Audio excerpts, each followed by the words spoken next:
Ladies and gentlemen, it is with great pleasure that I introduce you to our Master of Ceremonies, Dr. John A. Parmentola, Director for Research and Laboratory Management, Office of the Assistant Secretary of the Army for Acquisition, Logistics, and Technology. Please join me in welcoming Dr. John Parmentola.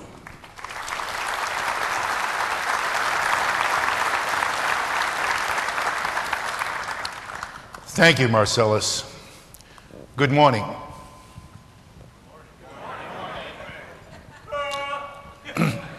Okay, we're going to be at this for 4 days. And last toll, there's about 1,400 of you out there, right? So what I need from you is something better. Good morning. Good morning. Huh. It is my honor to welcome you to the 26th Army Science Conference. Tradition plays a fundamental role in Army culture. The Army Science Conference is an essential part of that tradition. We have gathered together again as an international community to hear, see, discuss, share, and understand the advancements and achievements being made in the Army Science and Technology community in support of our brave and courageous soldiers. We are very fortunate to have several very distinguished individuals with us today. Because of inclement weather in the Washington, D.C. area, the Honorable Nelson M. Ford, the Undersecretary of the Army, will be unable to be here today, this morning, to be with us. He will be addressing the conference from the Pentagon by VTC. I'd like to recognize some of our speakers and special guests who are with us this morning. General William S. Wallace, Commanding General, U.S. Army Training and Doctrine Command. Brigadier General Promotable Kevin A. Leonard, Deputy Chief of Staff for Logistics Operations, U.S. Army Materiel Command. Dr. Thomas H. Killian, Deputy Assistant Secretary for Research and Technology and Chief Scientist of the Army. Dr. Robert Walker, Assistant Deputy Minister for Science and Technology, Department of National Defense, Canada, and the Chief Executive Officer of Defense R&D Canada. Brigadier General Blandine Vincent Rouchon, Research and Technology Director for Defense and Security and Deputy Director for Technology Strategy of the Directorate for Force Systems and Industrial Technologies and Cooperation Strategies in the French Army. Professor Phil Sutton, Director General for Research and Technology Strategy, United Kingdom Ministry of Defense.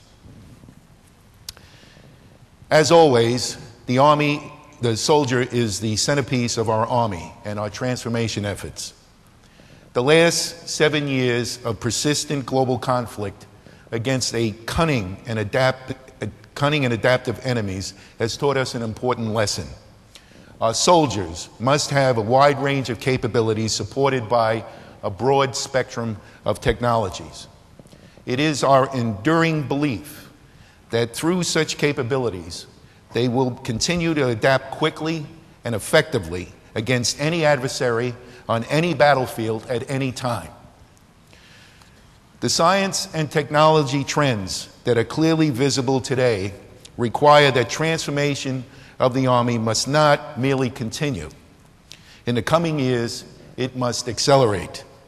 And the Army Science and Technology Program is an indispensable element in realizing this transformation.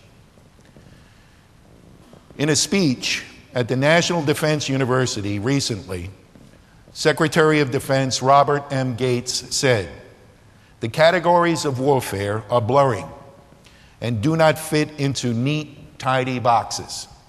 Our conventional modernization programs seek a 99% solution in years. The wars we are in require 75% solutions in months."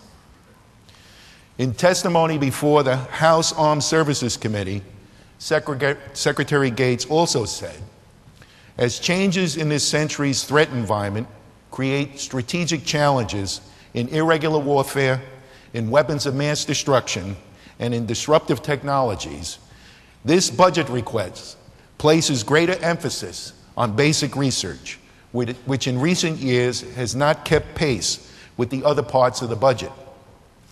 The FY 2009 budget includes $1.7 billion for basic research initiatives.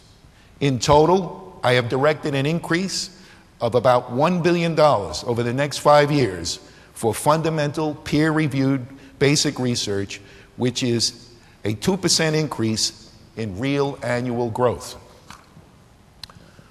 Following Secretary Gates' vision, leadership, and guidance, and the concurrence of Congress, we have wisely invested these precious dollars in the 7 basic research areas highlighted at this conference.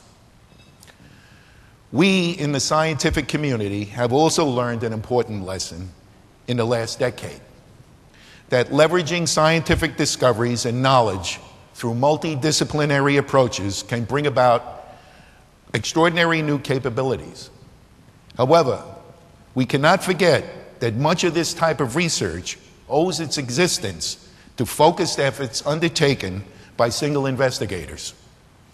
Seminal discoveries through such efforts inspire the creation of interdisciplinary and multidisciplinary efforts. Sometimes it is the eccentric individual who, through conviction, courage, and sheer talent, dramatically expands our understanding of the natural world. The biotechnology revolution is such a multidisciplinary effort, which has its origins in the synergy derived from biology, the physical sciences, computer science, and information science. We are also beginning to see this happening in network science and neuroscience. The synergies gained in these areas will be profound, involving applications for new forms of social networking, new computer architectures, virtual environments essentially indistinguishable from reality, bio-inspired technologies for sense and response capabilities, and clinical medicine. Some of these new capabilities will be disruptive. As new knowledge through basic and applied research is stored up in the minds of gifted and talented people, it gets unleashed at the appropriate time to create extraordinary capabilities and outcomes. There are many examples of this, such as radar, jet engines, the breaking of the sound barrier, nuclear weapons, the laser, the transistor, the discovery and structure of DNA, integrated circuits, polio and malaria vaccines, putting man on the moon, magnetic resonance imaging, global positioning systems, the internet, stealth, the human genome, and many more. Unfortunately, we cannot predict when and where these types of disruptive capabilities will occur. If we look at the last century, America took on tremendous challenges and assumed great risk, and we showed through our ingenuity and talent the courage to explore the unknown. To take on the challenges of the day, we have been creative problem solvers who have accomplished extraordinary things. Our plan is to continue this remarkable tradition well into this century. The theme of the 26th Army Science Conference, Transformational Science and Technology, Harnessing Disruptive Science and Technology for the Soldier. To address the frontiers of scientific exploration and discovery, the Army has identified 7 science and technology areas from which disruptive technologies are likely to emerge. The 7 science and technology areas are autonomous systems, biotechnology, immersive technology, nanotechnology, network science, neuroscience, and quantum information science. When harnessed in a multidisciplinary approach, these disruptive areas could potentially offer extraordinary new capabilities for our soldiers. We have structured the 26th Army Science Conference around these 7 science and technology areas. You will hear about some truly remarkable efforts from a number of our featured speakers, topical panelists, and during the parallel technical sessions. You will see and experience some of the best groundbreaking Army efforts in these 7 areas at our Science and Technology Showcase. Also featured at the 26th Army Science Conference, plenary talks and topical panel sessions will be some of the most illustrious women researchers in their respective fields. The Army honors these women for their remarkable achievements in expanding the frontiers of scientific and engineering knowledge and innovation. Among our special guests here at the conference this week are two soldiers who, in their service to the nation, were seriously wounded. We welcome them to the 26th Army Science Conference and applaud their sacrifice, great courage, and heroism in their pursuit to our great nation. Would these brave and courageous soldiers please stand and be recognized? I thank you for your unwavering commitment and courage, and I applaud your contribution to the safety and security of our nation.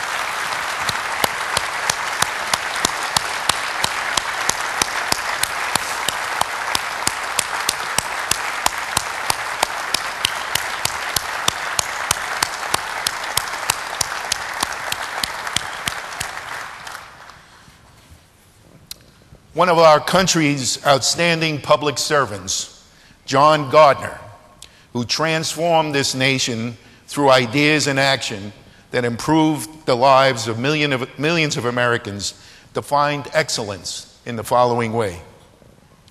We don't even know what skills may be needed in the years ahead. That is why we must train our young people in the fundamental fields of knowledge and equip them to understand and cope with change. That is why we must give them the critical qualities of mind and the durable qualities of character that will serve them in circumstances we cannot now even predict. In the pursuit of excellence, the Army Educational Outreach Program was created to inspire a new generation of scientists and engineers. This activity involves the work of dedicated individuals across all 5 of the Army's major science and technology organizations. Programs like our Science Fair for the Nation, eCyber Mission, for middle and high school students nationwide, and the Junior Science and Humanities Symposium are designed to spark our youth's interest in science, mathematics, and engineering. At this conference, 7 Junior Science and Humanities Symposium winners will present their prize-winning research during a number of parallel technical sessions throughout the week. We welcome the junior scientists who are in the audience this morning. Will these students please stand and be recognized? There they are. How about a round of applause?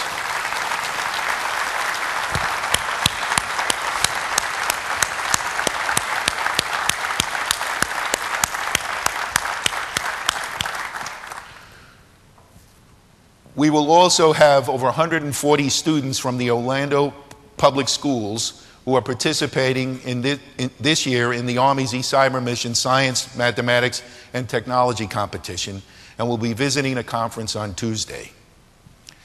And now for my favorite part of the conference, administrative announcements.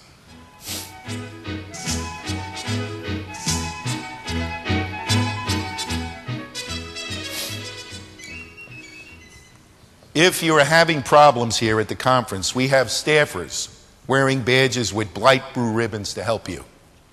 Staffers wearing badges with black ribbons voted for McCain.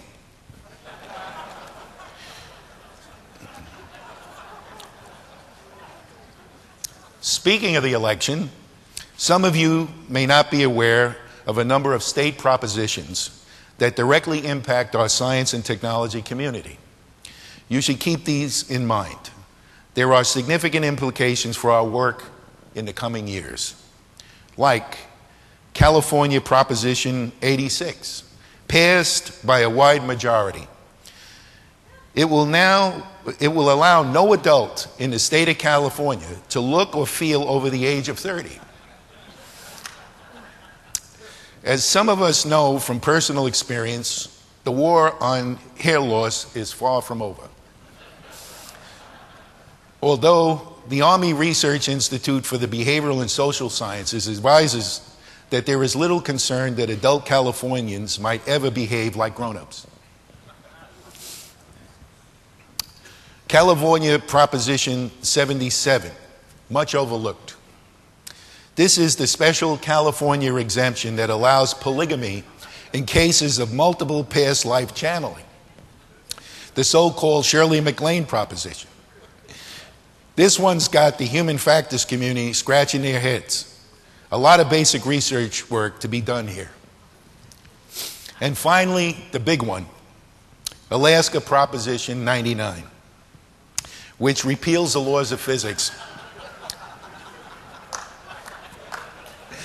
Watch out for this one in 2 years as a central topic for the 27th Army Science Conference. This year, the Army Science Conference is proud to announce the introduction of Lean Six Sigma methods and practices to our administrative processes. Because you know what Yogi Berra said, you can observe a lot by watching. Conference staffers are all Master Black Belt qualified, having been certified by a team of Lean Six Sigma specialists.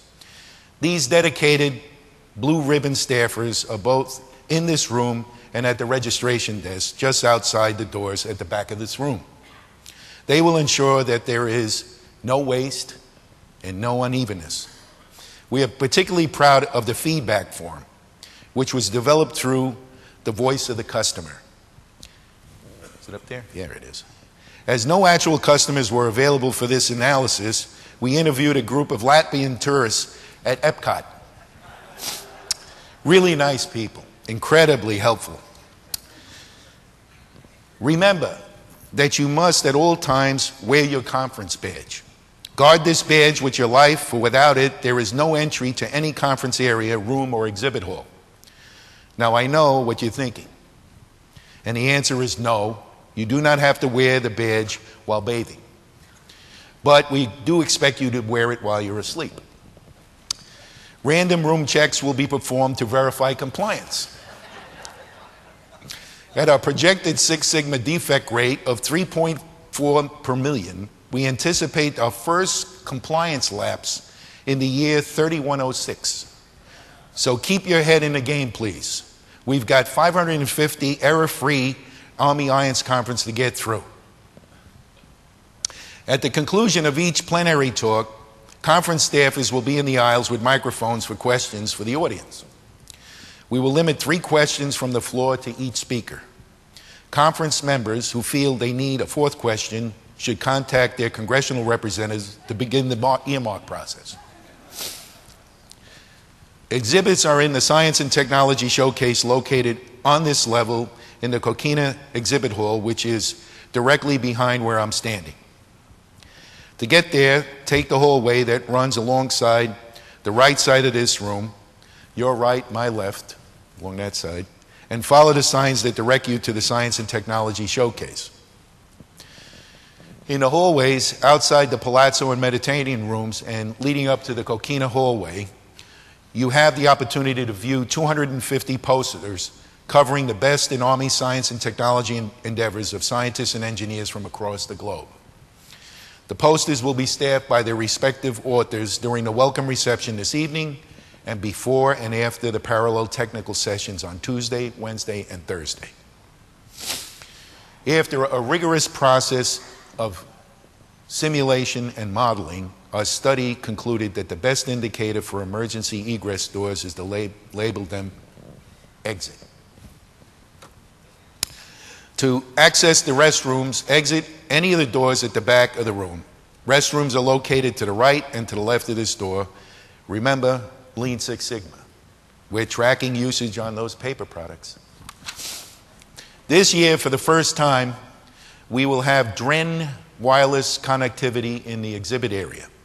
Don't forget to get your access credentials at the welcome booth. During all sessions, please silence all electronic devices, including pagers, Blackberries, and cell phones. Now back to the conference. The Army Science Conference is a biennial event inaugurated in 1957 to provide an ongoing and unique Army forum for the presentation and exchange of ideas and results. The conference also recognizes the accomplishments of scientists and engineers working on issues and challenges of high relevance and importance to the Army. Since 1957, the Army Science Conference has grown to become an international event. At this point, we have roughly 1,400 registrants at this conference. Our attendees are from government, academia, industry, representing U.S. and over 25 nations.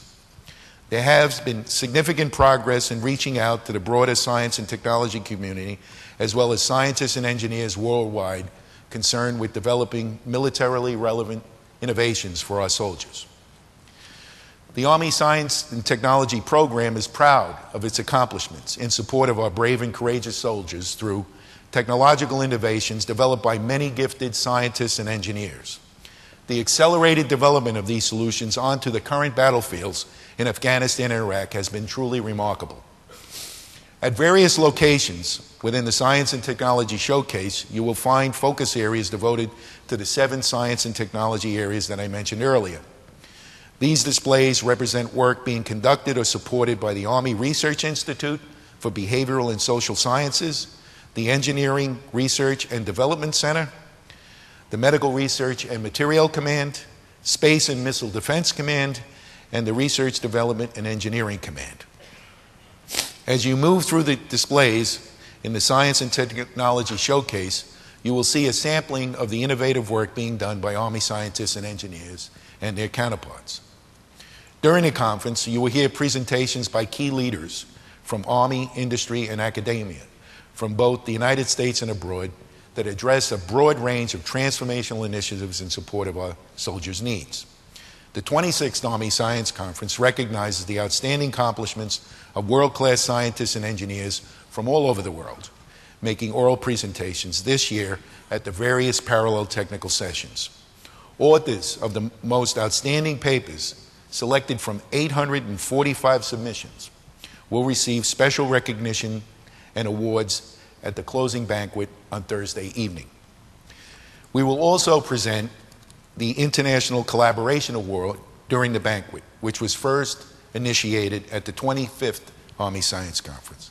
This award recognizes collaborative research efforts between U.S. Army and foreign scientists and engineers that have expanded and enhanced the Army's research and technology program, while at the same time benefiting their own nations.